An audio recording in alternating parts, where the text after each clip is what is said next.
Yo,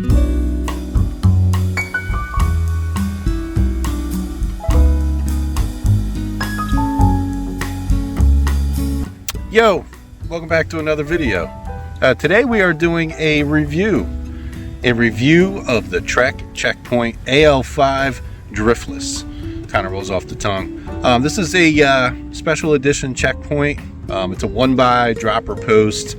It's got the driftless topography up in the paint scheme. The Trek headquarters in Wisconsin are in the driftless area, so it kind of makes sense. But yeah, we're gonna take it for a spin and see how it compares to my Polygon and just my overall thoughts. So let's go. All right, this is my first pedal strokes on a checkpoint ever. I'm using flat pedals because it's a review unit, and you know, I didn't want to put my own pedals on. They put these on at Trek for me, so it's fine. You know, I'm not doing a race or anything. So this checkpoint, it's aluminum. I had it weighed at the shop and it was 21.8 pounds, which is pretty good for aluminum. Has the GRX 812, which is the 1x system for GRX. 810 is the 2x, just so you can kind of keep track. Has 1142 cassette in the back. Make sure there's no cars. We're good. And it has a 40 tooth ring in the front. Welcome to Antarctica. No, we're in Delaware, and it's 29 degrees, but there's no wind, so that helps, you know. So we're on the gravel. See if she's any faster rolling.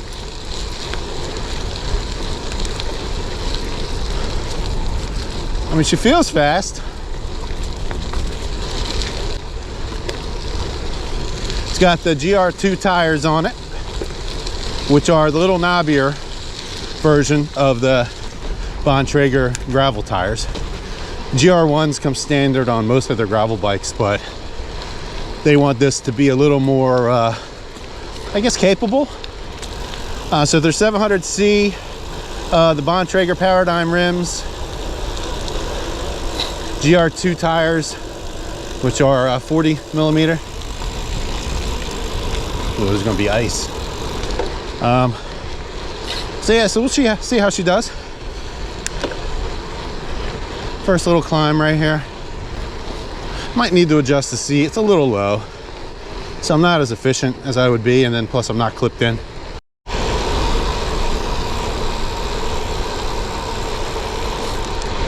So the seat's pretty comfortable so far.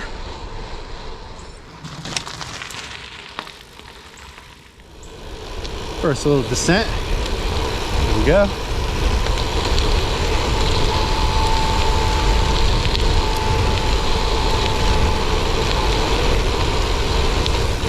Nice.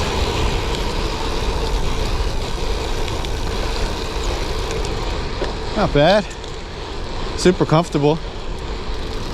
The bike is a lot quieter than I thought it would be. This hub is pretty quiet.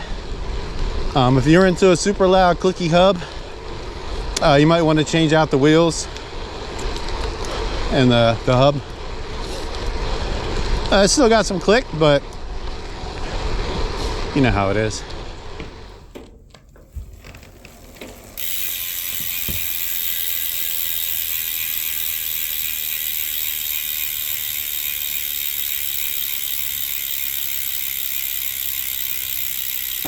Is. Clicky hubs are like loud exhausts on hot rods.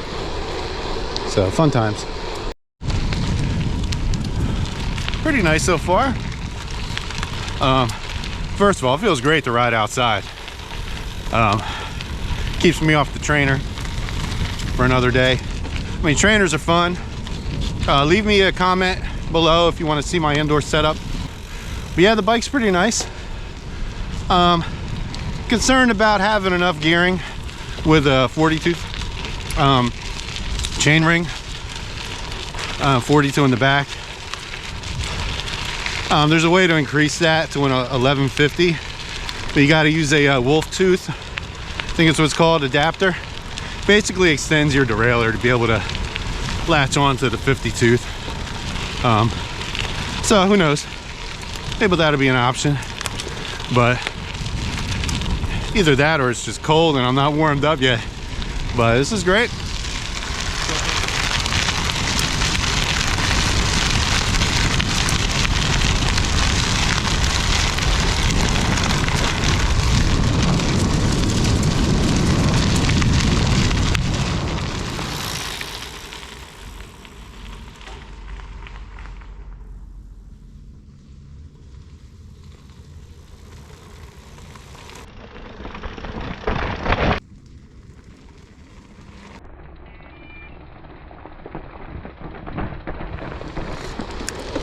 This is gonna be our first little gravel climb. See how she does. Gear mine. I'm in a pretty hard gear. Okay. I haven't downshifted yet.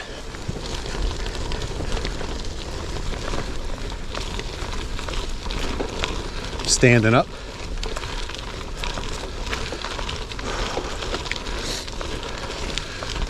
All right. Whew. That'll get the heart racing. Let's see where the GPS said we topped out at.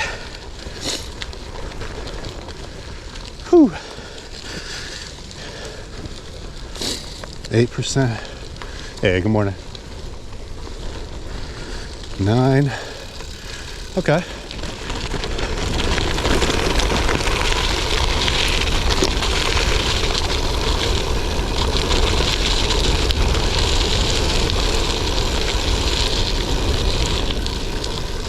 Nice. All right, now would be a good time, I guess, to talk about the bag that comes with the bike. This is a limited edition bag. Comes with the Driftless. You see the Driftless logo there. See another one down here. It's pretty neat. You got the topography of the Driftless area and the Trek logo and the fork, and also on the what is that, the seat tube. Pretty nice. One thing that I'm noticing right now, and I wasn't keen on it because of just the lack of travel, is the dropper post. So it's probably just cabling that needs to be tightened up, but as I'm sitting, this is going down. So what I'm gonna have to do is just push it down and then raise the entire seat up, because it's really tough to pedal when the seat's slammed like that. All right, one other cool thing that I wanted to talk to you about regarding the bag is that it's got 2 zippers. You got one on this side, and then you have another on this side, and it goes all the way back, and each pocket is independent from the other. So you can have, you know, camera equipment or snacks on this side, or you can have whatever you want on this side, you know, pump or tubes or whatever. So I thought that's pretty cool. So nothing gets jumbled. You can have your phone or keys, you know, and they won't get in there and scratch anything. So it's pretty neat. All right, now we are at the single track. See, a little rocky. These are proper trails, and it's muddy.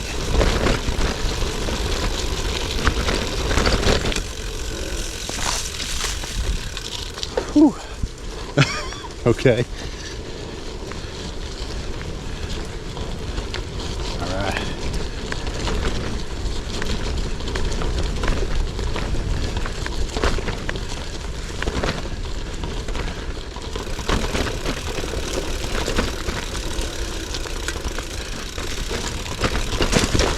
Nice.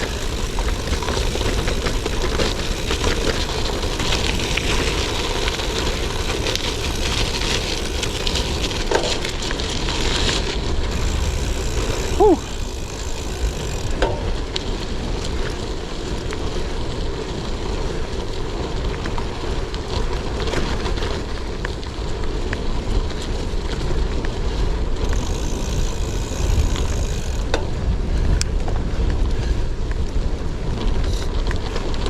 So one thing I noticed about this bike, it is solid, man. It is quiet. There's nothing rattling, even through the bumps and the rocks. Kudos to Trek.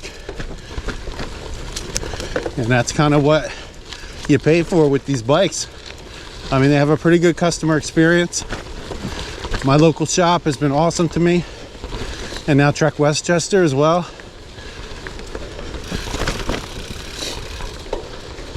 But also the build quality, awesome frames, and everything is just solid.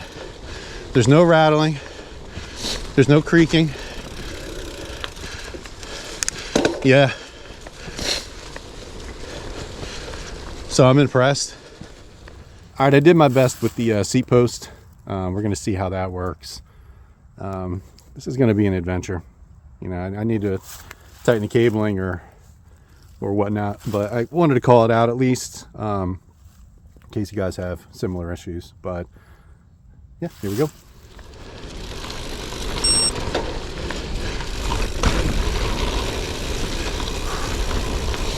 Whew.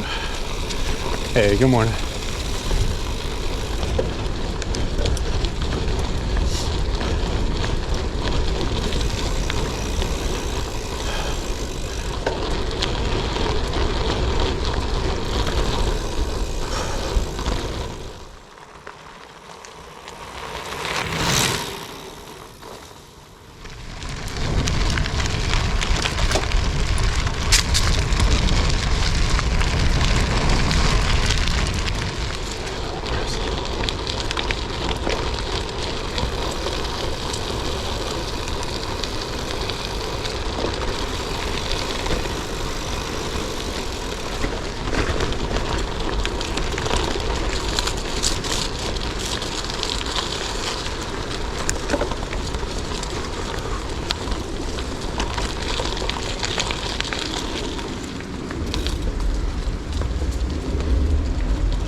I bet that water is freezing.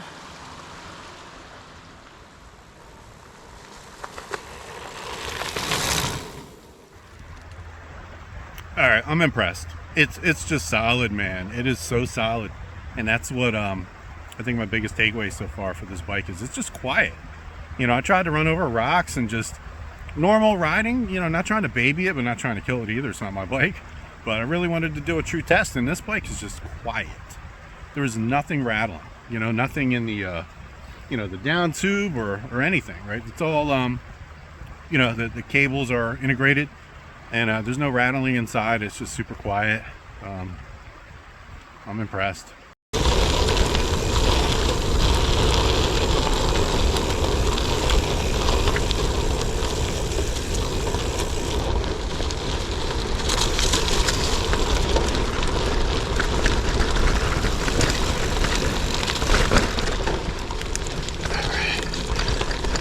Comes a tricky climb.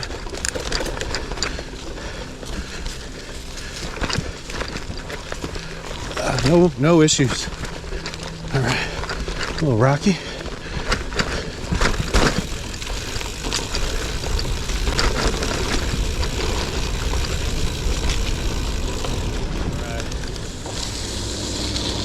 So what are my thoughts as we head back? Solid bike.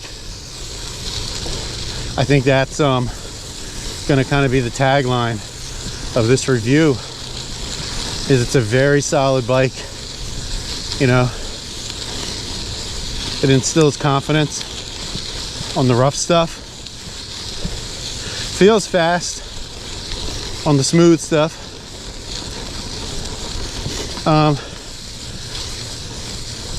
I guess I would have to ride my other gravel bike back to back. It's the Polygon Bend R5.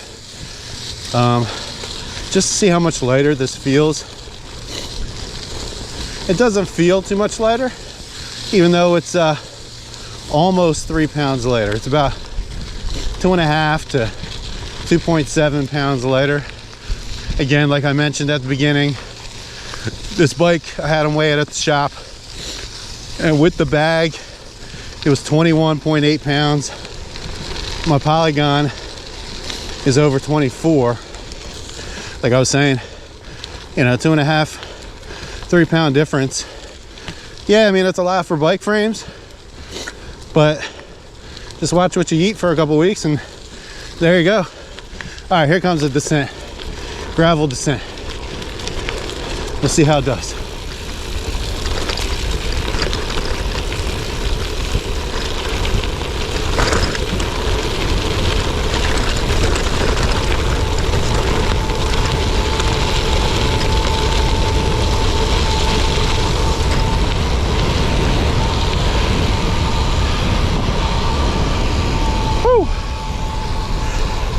Let's go.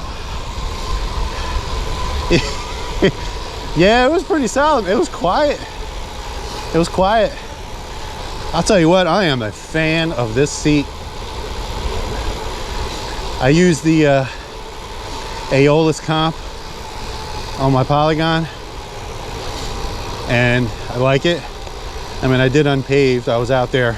It was a 9-hour bike ride, 100 miles, like 6,500 feet of climbing. And I think this is even more comfortable. So the price in store, it's $28.99 to $2,900. So what's the difference between this and the ALR5? Well, it comes with the bag, right? This has a dropper post. Personally, I don't know how useful this dropper post is. It just doesn't have enough travel for me. It has a 1x GRX 812 instead of the 2x GRX 810 on the ALR5. It has the custom paint scheme. It only comes in this color. It's the Cobra red with the red Trek accents that have the driftless topography built into it that I've mentioned. This is actually a bit lighter than the ALR5, and that makes sense that you have a 1x. So it's one less chainring up front, one less derailleur, right? So, morning. Other than that, I mean, this is a very comfortable bike. You know, I'm just pedaling. But yeah, this is my first gravel ride on a 700C wheels, you know, which is 29er to the mountain bike community. So I didn't have any toe overlap, which is nice. This is the size 54, and I'm like 5'11". With certain shoes, I'll hit 6 foot, you know what I'm saying? But yay, I like it. All right, so what are my thoughts on the Trek Checkpoint? I mean, what I was talking about in the video, the bike is very solid. There's no creaking. You know, you ride over bumps and you feel confident, and it's fast on the flats. I mean, that's what you want. It's got a 1x drivetrain. That's what I prefer, coming from, you know, a mountain biking background, and it does have a dropper post. We'll get into that in a second. Bottom bracket, it's a T47. It's not a press fit, so it's going to be super easy to work on, and it's pretty robust. The bike is light, aluminum, and it's 21 pounds, so that's a very good thing. Comes with a pretty cool top tube bag. You know, it comes with the bike, and it's a limited edition to the Driftless. Has the logo on it, and it's double-sided, so that's pretty awesome. And it's a Trek. I mean, it's a Trek. You know, with that you get the warranty. There's convenience where there's the Trek shops are everywhere. Okay, so what are the cons? I mentioned the dropper as being one of the positives, and the idea of the dropper post I really like. My existing gravel bike right now has a dropper post. but it has a lot more travel than this one, and that's why I can't recommend the dropper post for this checkpoint. It's 50 millimeters, and it's not enough to really be useful for me. When I use a dropper post, I want to slam the seat, get it out of the way. You know, if I'm on a descent, I want to be able to move the bike around. And for this, it's almost more like they added it just to say they had it, rather than real use case to be super useful. Another con is actually the color choice, right? It only comes in that one color. So if you love the bike but don't like the color, you're kind of stuck with it unless you go with a different model. I mean, it looks cool, but it wouldn't be my first choice when it comes to color. One of the last cons, at least for me, is that the bike comes with 40 millimeter tires. So why is that a con? I'm used to 650B rims with 47 mil tires, right? So that's what I like. Again, I'm a mountain biker, you know, dabbling into this gravel world. I want to feel confident. I don't want to look down at road tires. I know 40 mil is pretty wide as far as, you know, road or gravel. I think 42 is like a standard now. But there's bikes that come out with 45s, 700C with 45 mil, you know, and that's what I would look for. So to get that, I'm immediately having to put in an additional, you know, 150, 160 bucks just for 2 new tires to make it wider. Now the rims on this, yes, it can support it. The bike can support it and go up to 745C, so that would be the max.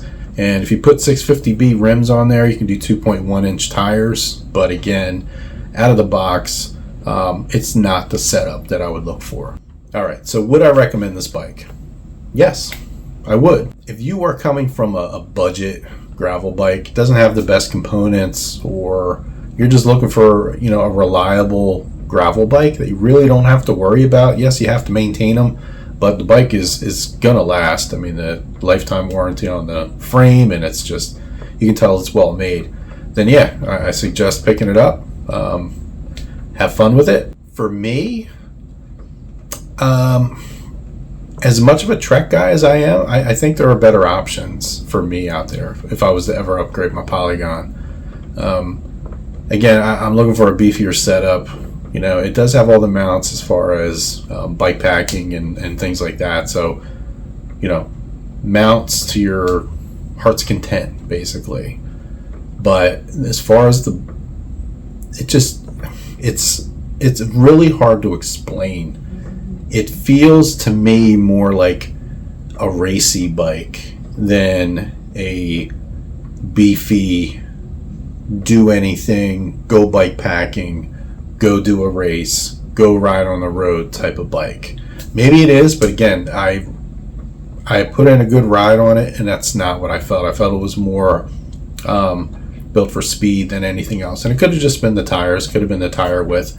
I did like the GR2s. I thought they were pretty grippy. But again, for me, I like a beefier setup. Maybe a Canyon Grizzle type where, you know, it's just, again, I keep using the word beefy, but you know, that's more of what I'm looking for. All right, everybody, if you're still watching, I appreciate you sticking in there with me. I hope you got something out of this video. If you're in the market for this bike, yeah, I do recommend it. I really like this bike.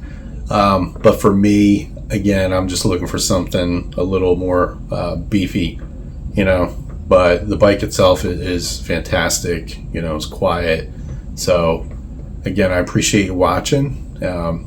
Please like and subscribe if you haven't.